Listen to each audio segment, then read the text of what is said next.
Just stop and talk a while, get to know each other. Who are we to know? Love could be waiting at the end, round that bend, and so let's stop and talk a while. Welcome once again to the Instructor's Compass. This is your online instructor, Sir Noy Gonzaga Jr., a licensed professional teacher and a registered nurse, holding nearly 2 decades of experience in teaching several areas of education, including communication, philosophy, history, general sciences, social sciences, language, literature, and nursing professional courses. This moment, we will be dealing with the topic globalized purposive communication. Again, we will be dealing with the topic globalized purposive communication.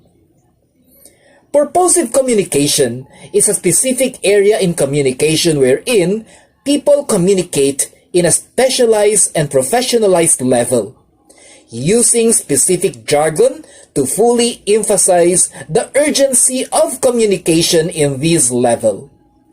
However, this purposive communication level increases a bit with its titular index, which is globalized. Meaning, this is purposive communication in the global level. When we say globalized, it means involvement of not less than 2 sovereign or countries. It can be a state transaction or a personal level transaction that may involve the state. Again, it can be a state transaction or a personal level transaction that may involve the state. So, what is a state transaction? These are transactions that involve government dealings, negotiations, bureaucratic concerns, and bilateral or multilateral agreements. A good example of this is when Philippine government negotiate for a Filipino on death row facing the death penalty in other countries. The appeal letter written from one country to another and the response is actually a classic example of purposive communication in the global scope. Of course, this may not really be done by the hands of the leaders, but with their abled alter egos, which can be the Secretary of Foreign Affairs. On the other hand, affairs that involve the state are those which also interact from one country to another, but one of the participants is actually a private individual of a certain state communicating to the other state through the right government agencies. This is often in the form of a private person of a state asking permission from the state authorities of another sovereign. A good example of this is when a nurse wanted to work abroad. So the intent to write the country of destination can be a basic part of the requirement. Thus, this is where global purposive communication transpires.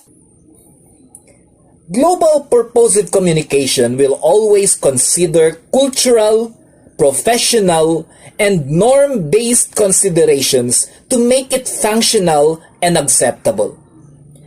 Cultural, because some things may be formal but offensive to culture, thus annotations of culture must be observed.